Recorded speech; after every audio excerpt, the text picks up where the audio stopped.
Good morning. This is KELOLAND on the go with all you need to know in news and weather as you start your day.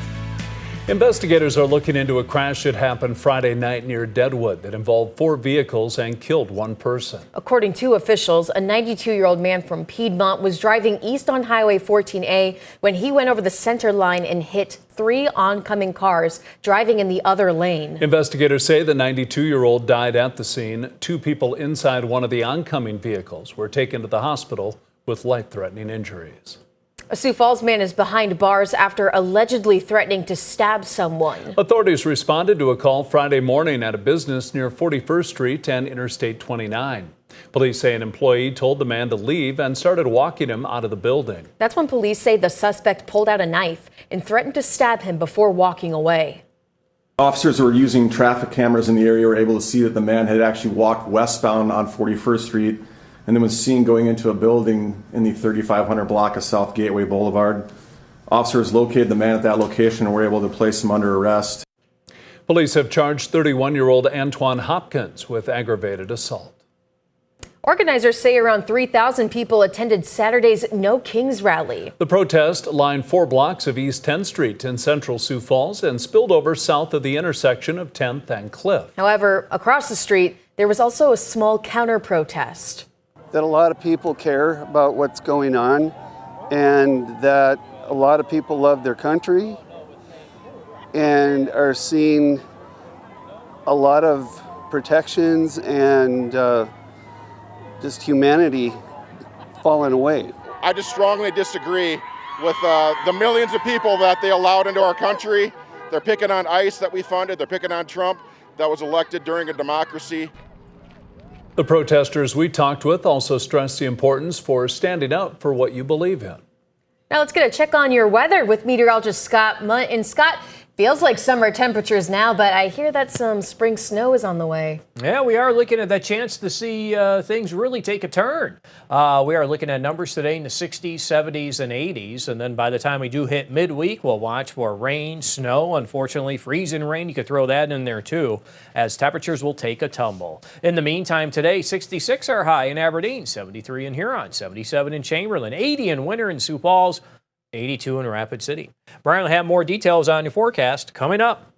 Thanks, Scott. Sanford Health bills itself as the largest rural health system in the country. But they also work outside of the country. Sanford World Clinic has a footprint in places like Guatemala, Costa Rica, and Ghana. Abby Karmati is recently back from a trip to the African nation of Ghana. She is an efficiency expert sent to advise and to learn.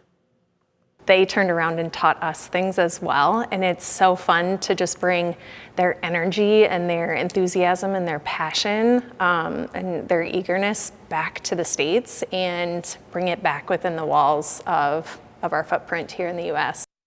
Sanford World Clinic also has partnerships in New Zealand, South Africa, and Panama. As the month of March comes to an end, so does Mash Madness. For downtown Sioux Falls businesses, the competition gives them a chance to expand their menu and practice some creativity. People get tired of the same old thing.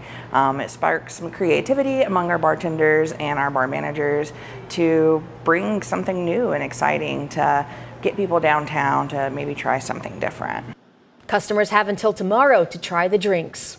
Construction is scheduled to begin today in the new Kuehn Park Aquatic Center in Sioux Falls. The northwest area of the park will be fenced off and the trail loop within the park will be closed during construction.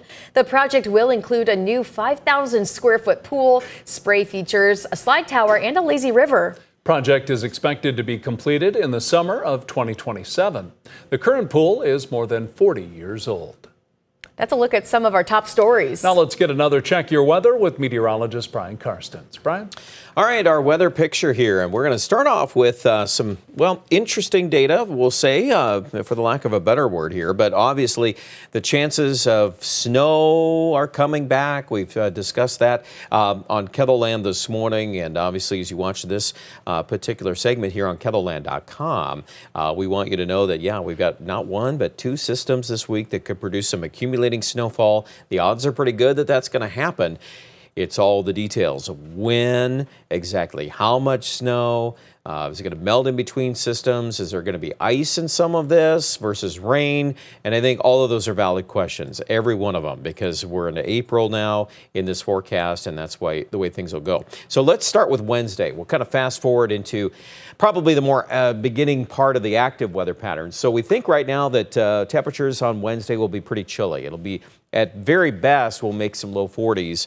The probability of us staying in the 30s is going up. And then, of course, we could lead off with some chances of snow northwest of Sioux Falls. This is kind of just a general overview. Some general snows begin to break out, but the energizing portion of this first system will come out Wednesday night, and you'll start to see more rain in Iowa and Nebraska. Those rain snow lines will still move. I'm not at all predicting exact cutoffs yet, okay? So we want to be very clear. This is just kind of to give us some things to think about. So you see some pink in between the green and the blue.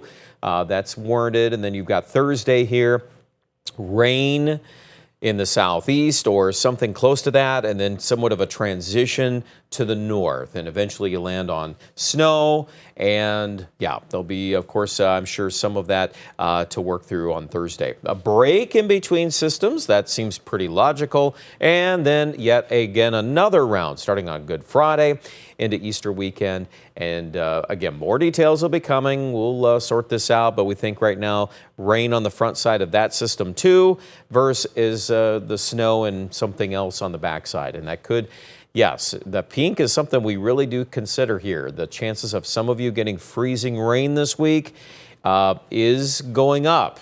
Okay, and if you're curious more about that, weather or not, our program on weather that we have on KELOLAND Plus, we're going to take some time today to discuss a little bit more about that. In the short term, take in those 70s and 80s. We'll put these on the shelf for quite a while, though. It'll be well after Easter before we get to anything warmer. Highs today, low to mid 60s in the north, that easterly wind out there. Let's go right to your 7-day forecast. You'll see those numbers tumbling. I think tomorrow is kind of a transition day, 20 to 40 mile an hour wind out of the north, and we'll struggle to 51. So that's a pretty big drop. Wednesday in the 40s for Sioux Falls. Let's see if we start with some rain and then eventually convert to some snow chance. It's possible on Thursday morning. But again, that's something that we still have to hammer away at. Aberdeen, it's more likely that Aberdeen and Watertown would have some snow out of the first system. The second one is the more powerful storm, and that's the one that if the storm track verifies, there could be some hefty snow in northeastern KELOLAND. Again, that's kind of generic wording right now, but we want to start setting the stage for that. Obviously, the temperature forecast could be reduced. We've acknowledged that. We've got highs in the 40s right now, but if we get any stronger signal that this snow is going to come out, we're going to drop that forecast quickly. So just kind of look for that on evening newscasts and then again tomorrow morning. Here in Rapid, quick peek at you. You're in the middle of this. Some precipitation desperately needed in the Black Hills, in the Southern Hills. We'll keep an eye on it. I think the potential is there for some precipitation. More details online at KELOLAND.com.